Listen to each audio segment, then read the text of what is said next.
I'll call the cops. Good luck. Do it. Yeah. Do it right now. Do it.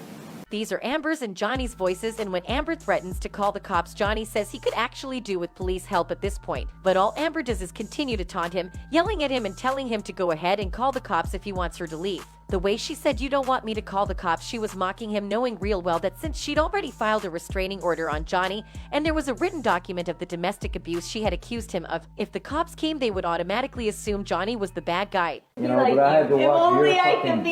I had to watch your fucking direct and you trying to like... You're a joke. Spew out this fuck... Throughout the entire conversation, Johnny seems frustrated and sad. She is taunting him, laughing at him, not allowing him to talk. And knowing Johnny's biggest nightmare was the taunting, she just kept mocking him. There was quite a lot of verbal abuse. There was quite a lot of name calling and bullying, you know, making fun of. Johnny's mother used to taunt him and mock him as a kid, calling him names like lazy eye, and this affected Johnny's outlook of the world and of himself. He got into drinking at a young age because of his mother, and now getting married to Amber, whose habits gradually became just like his mother's, pushed Johnny off the edge, and he went straight into full-blown drug use. On the video, she is heard clearly taunting Johnny on the fact that he's old and she is in her 20s. Amber has been known to keep mentioning the fact that Johnny is an old haggard man and that she was a young girl married to him. She makes it sound like she's doing Johnny a favor by staying by him, by getting married to him. She keeps mocking him and calling him the sensei of cinema. Movies, you did it all right, sensei of fucking master of fucking cinema. God, if ever I could be so perfect. No, I did what you did, but I did all that shit. Thanks for helping me.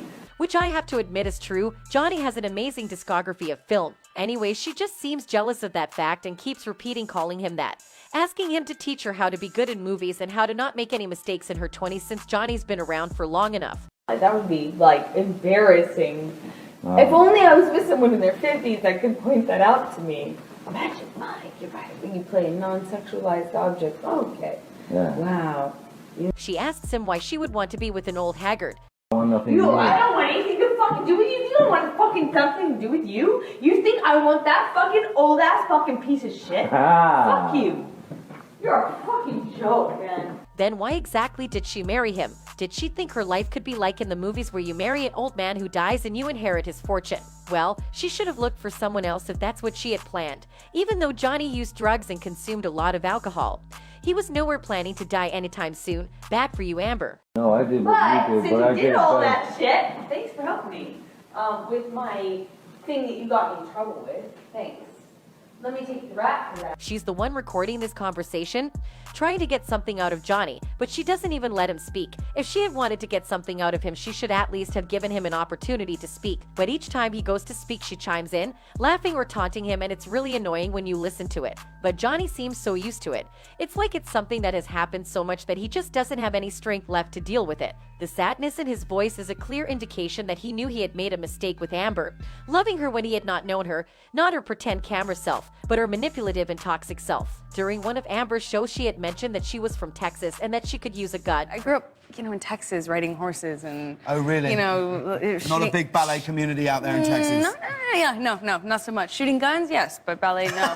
From this information, we get the fact that Amber is a strong woman, not the weak woman she has been pretending to be in court, crying without shedding any tears. In this audio, we get the chance of hearing her true self, and I have to say it's nothing like the meek, shy and weak girl she has been portraying so far. Here she's a strong woman who clearly has control of the situation and is busy destroying Johnny's self-esteem. She calls him profanities a number of times, sometimes repeating them over and over. This insane shouting woman? This is the real Amber. Am I joking in the industry? I don't care. Obviously, I wouldn't be with you. The one thing. Or else I wouldn't be with you. Here she distinctively mentions that she would not have married Johnny if he was not famous. When Johnny asks if he's doing okay in the film industry, Amber answers of course he was.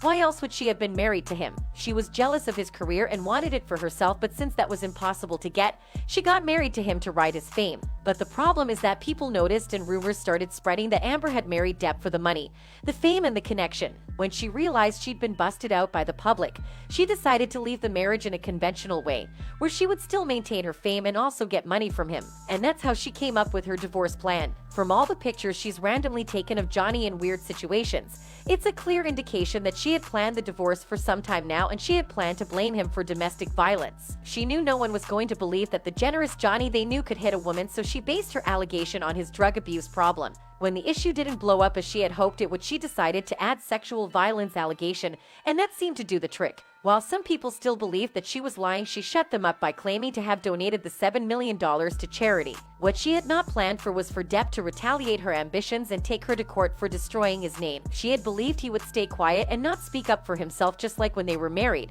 when he took all her abuse without fighting back. But that's what Johnny had been doing for years.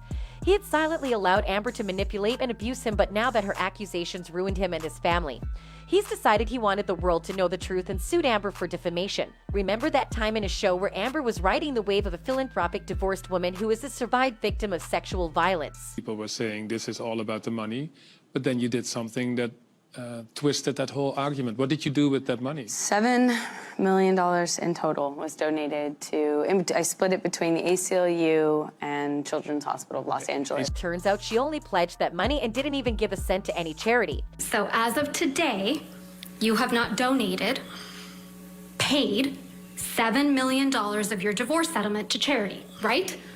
I have not been able to fulfill those obligations yet.